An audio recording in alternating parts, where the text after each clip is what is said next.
സങ്കീർത്തന പുസ്തകത്തിൽ നിന്ന് അധ്യായം 145. കർത്താവ് വാഗ്ദാനങ്ങളിൽ വിശ്വസ്തൻ. എൻ്റെ ദൈവവും രാജാവുമായ അങ്ങയെ ഞാൻ പുകഴ്ത്തും. ഞാൻ അങ്ങയുടെ നാമത്തെ എന്നേക്കും വാഴ്ത്തും. അനുദിനം ഞാൻ അങ്ങയെ പുകഴ്ത്തും. അങ്ങയുടെ നാമത്തെ എന്നേക്കും വാഴ്ത്തും. കർത്താവ് വലിയവനും അത്യന്തം സുസ്ഥിരഹനുമാണ്. അവിടുത്തെ മഹത്വം അഗ്രാഹ്യമാണ്. തലമുറ തലമുറയോട് അങ്ങയുടെ പ്രവൃത്തികളെ പ്രകീർത്തിക്കും. അങ്ങയുടെ ശക്തമായ പ്രവൃത്തികളെപ്പറ്റി പ്രഘോഷിക്കും. അവിടുത്തെ പ്രതാപത്തിന് മഹത്വപൂർണമായ തേജസ്സിനെ പറ്റിയും അങ്ങയുടെ അത്ഭുത പ്രവൃത്തികളെപ്പറ്റിയും ഞാൻ ധ്യാനിക്കും. അങ്ങയുടെ ഭീതിജനകമായ പ്രവൃത്തികളുടെ ശക്തിയെപ്പറ്റി മനുഷ്യർ പ്രഘോഷിക്കും.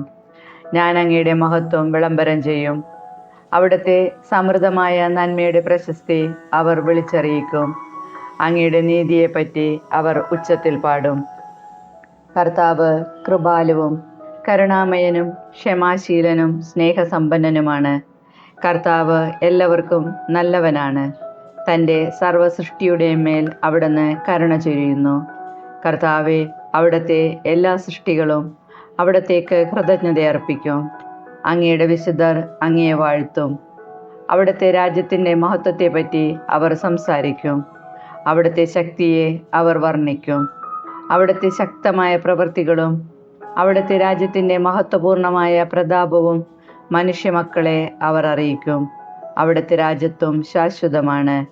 അവിടുത്തെ ആധിപത്യം തലമുറകളോളം നിലനിൽക്കുന്നു. കർത്താവ് വാഗ്ദാനങ്ങളിൽ വിശ്വസ്തനും പ്രവൃത്തികളിൽ കാരുണ്യവാനുമാണ്.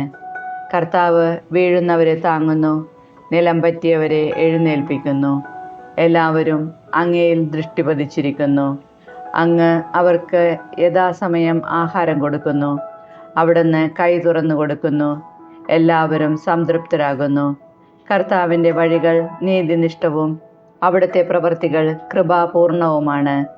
തന്നെ വിളിച്ചപേക്ഷിക്കുന്നവർക്ക്, ഹൃദയപരമാർത്ഥതയോടെ വിളിച്ചപേക്ഷിക്കുന്നവർക്ക് കർത്താവ് സമീപസ്ഥനാണ്. തൻ്റെ ഭക്തരുടെ ആഗ്രഹം അവിടുന്ന് സഫലമാക്കുന്നു. അവിടുന്ന് അവരുടെ നിലവിളി കേട്ട് അവരെ രക്ഷിക്കുന്നു. തന്നെ സ്നേഹിക്കുന്നവരെ കർത്താവ് പരിപാലിക്കുന്നു. എന്നാൽ സകല ദുഷ്ടരെയും അവിടുന്ന് നശിപ്പിക്കും. എൻ്റെ വായ് കർത്താവിൻ്റെ സ്തുതികൾ പാടും. എല്ലാ ജീവജാലങ്ങളും അവിടുത്തെ വിശുദ്ധ നാമത്തെ എന്നേക്കും വാഴ്ത്തട്ടെ. സങ്കീർത്തന പുസ്തകത്തിൽ നിന്ന് അധ്യായം 146. കർത്താവ് മാത്രമാണ് രക്ഷകൻ. കർത്താവിനെ സ്തുതിക്കുവിൻ. എൻ്റെ ആത്മാവേ, കർത്താവിനെ സ്തുതിക്കുക. ആയുഷ്കാലം അത്രയും ഞാൻ കർത്താവിനെ സ്തുതിക്കും. ജീവിതകാലം മുഴുവൻ ഞാൻ എൻ്റെ ദൈവത്തിന് കീർത്തനം പാടും. രാജാക്കന്മാരിൽ സഹായിക്കാൻ കഴിവില്ലാത്ത മനുഷ്യപുത്രനിൽ ആശ്രയം വയ്ക്കരുത്. അവൻ മണ്ണിലേക്ക് മടങ്ങുന്നു. അന്ന് അവൻ്റെ പദ്ധതികൾ മണ്ണടിയുന്നു. യാക്കോബിൻ്റെ ദൈവം തുണയായിട്ടുള്ളവൻ, തൻ്റെ ദൈവമായ കർത്താവിൽ പ്രത്യാശ വയ്ക്കുന്നവൻ ഭാഗ്യവാൻ. അവിടുന്നാണ് ആകാശവും ഭൂമിയും സമുദ്രവും അവയിലുള്ള സമസ്തവും സൃഷ്ടിച്ചത്. അവിടുന്ന് എന്നേക്കും വിശ്വസ്തനാണ്. മർദ്ദിതർക്ക് അവിടുന്ന് നീതി നടത്തി കൊടുക്കുന്നു. വിശക്കുന്നവർക്ക് അവിടുന്ന് ആഹാരം നൽകുന്നു. കർത്താവ് ബന്ധിതരെ മോചിപ്പിക്കുന്നു. കർത്താവ് അന്ധരുടെ കണ്ണു തുറക്കുന്നു. അവിടുന്ന് നിലം പറ്റിയവരെ എഴുന്നേൽപ്പിക്കുന്നു. അവിടുന്ന് നീതിമാന്മാരെ സ്നേഹിക്കുന്നു. കർത്താവ് പരദേശികളെ പരിപാലിക്കുന്നു. വിധവകളെയും അനാഥരെയും സംരക്ഷിക്കുന്നു. എന്നാൽ ദുഷ്ടരുടെ വഴി അവിടുന്ന് നാശത്തിലെത്തിക്കുന്നു. കർത്താവ് എന്നേക്കും വാഴുന്നു. സിയോനെ, നിന്റെ ദൈവം തലമുറകളോളം വാഴും. കർത്താവിനെ സ്തുതിക്കുവിൻ. സങ്കീർത്തന പുസ്തകത്തിൽ നിന്ന് അധ്യായം 147. സർവശക്തനായ ദൈവം. കർത്താവിനെ സ്തുതിക്കുവിൻ. നമ്മുടെ ദൈവത്തിന് സ്തുതി പാടുന്നത് എത്ര ഉചിതം. കാരുണ്യവാനായ അവിടത്തേക്ക് സ്തുതി പാടുന്നത് ഉചിതം തന്നെ. കർത്താവ് ജെറുസലേമിനെ പണിതുയർത്തുന്നു. ഇസ്രായേലിൽ നിന്ന് ചിതറിപ്പോയവരെ അവിടുന്ന് ഒരുമിച്ച് കൂട്ടുന്നു. അവിടുന്ന് ഹൃദയം തകർന്നവരെ സൗഖ്യപ്പെടുത്തുകയും അവരുടെ മുറിവുകൾ വച്ചുകെട്ടുകയും ചെയ്യുന്നു. അവിടുന്ന് നക്ഷത്രങ്ങളുടെ എണ്ണം നിശ്ചയിക്കുന്നു. അവയോരോന്നിനും പേരിടുന്നു. നമ്മുടെ കർത്താവ് വലിയവനും കരുത്തുറ്റവനുമാണ്. അവിടുത്തെ ജ്ഞാനം അളവറ്റതാണ്. കർത്താവ് എളിയവരെ ഉയർത്തുന്നു, ദുഷ്ടരെ തറപറ്റിക്കുന്നു. കർത്താവിനെ കൃതജ്ഞതാഗാനം ആലപിക്കുവിൻ. കിന്നരം മീട്ടി നമ്മുടെ ദൈവത്തെ സ്തുതിക്കുവിൻ. അവിടുന്ന് വാനിടത്തെ മേഘം കൊണ്ട് മൂടുന്നു. ഭൂമിക്കായി അവിടുന്ന് മഴയൊരുക്കുന്നു. അവിടുന്ന് മലകളിൽ പുല്ല് മുളപ്പിക്കുന്നു. മൃഗങ്ങൾക്കും കരയുന്ന കാക്കക്കുഞ്ഞുങ്ങൾക്കും അവിടുന്ന് ആഹാരം കൊടുക്കുന്നു. പടക്കുതിരയുടെ ബലത്തിൽ അവിടുന്ന് സന്തോഷിക്കുന്നില്ല. ഓട്ടക്കാരൻ്റെ ശീഘ്രതയിൽ അവിടുന്ന് പ്രസാദിക്കുന്നില്ല.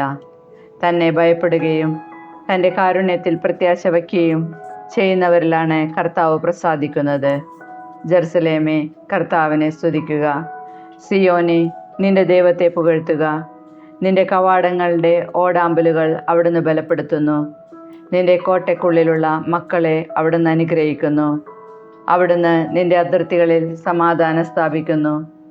അവിടുന്ന് വിശിഷ്ടമായ ഗോതമ്പ് കൊണ്ട് നിന്നെ തൃപ്തിയാക്കുന്നു. അവിടുന്ന് ഭൂമിയിലേക്ക് കൽപ്പന അയക്കുന്നു.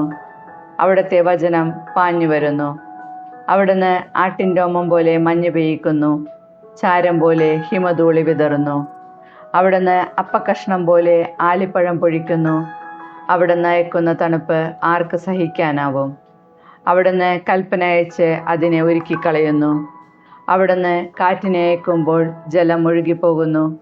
അവിടുന്ന് യാക്കോബിന് തൻ്റെ കൽപ്പനയും ഇസ്രായേലിന് തൻ്റെ ചട്ടങ്ങളും പ്രമാണങ്ങളും വെളിപ്പെടുത്തുന്നു. മറ്റൊരു ജനതയ്ക്ക് വേണ്ടിയും അവിടുന്ന് ഇങ്ങനെ ചെയ്തിട്ടില്ല. അവിടുത്തെ പ്രമാണങ്ങൾ അവർക്ക് അജ്ഞാതമാണ്. കർത്താവിനെ സ്തുതിക്കുവേൻ.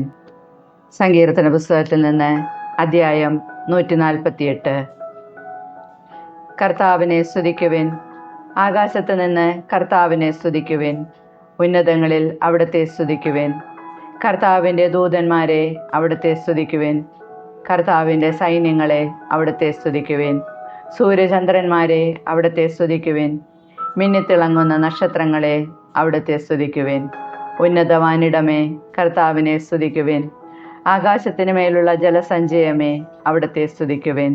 അവ കർത്താവിൻ്റെ നാമത്തെ സ്തുതിക്കട്ടെ. എന്തെന്നാൽ അവിടുന്ന് കൽപ്പിച്ചു, അവ സൃഷ്ടിക്കപ്പെട്ടു.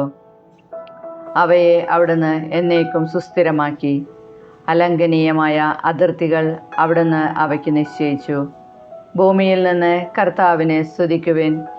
കടലിലെ ഭീകരജീവികളെ, അഗാധങ്ങളെ കർത്താവിനെ സ്തുതിക്കുവിൻ. അഗ്നിയും കന്മഴയും മഞ്ഞും പൊടിമഞ്ഞും അവിടുത്തെ കൽപ്പന അനുസരിക്കുന്ന കാറ്റും കർത്താവിനെ സ്തുതിക്കട്ടെ. പർവ്വതങ്ങളും മലകളും ഫലവൃക്ഷങ്ങളും ദേവദാരുക്കളും വന്യമൃഗങ്ങളും കന്നുകാലികളും ഇഴജന്തുക്കളും പറവകളും ഭൂമിയിലെ രാജാക്കന്മാരും ജനതകളും പ്രഭുക്കന്മാരും ഭരണാധികാരികളും യുവാക്കളും കന്യകമാരും വൃദ്ധരും ശിശുക്കളും കർത്താവിൻ്റെ നാമത്തെ സ്തുതിക്കട്ടെ. അവിടുത്തെ നാമം മാത്രമാണ് സമുന്നതം. അവിടുത്തെ മഹത്വം ഭൂമിയെയും ആകാശത്തെയും കാൾ ഉന്നതമാണ്. അവിടുന്ന് തൻ്റെ ജനത്തിനു വേണ്ടി ഒരു കൊമ്പുയർത്തിയിരിക്കുന്നു. തന്നോട് ചേർന്ന് നിൽക്കുന്ന ഇസ്രായേൽ ജനത്തിൻ്റെ മഹത്വം തന്നെ. കർത്താവിനെ സ്തുതിക്കുവിൻ.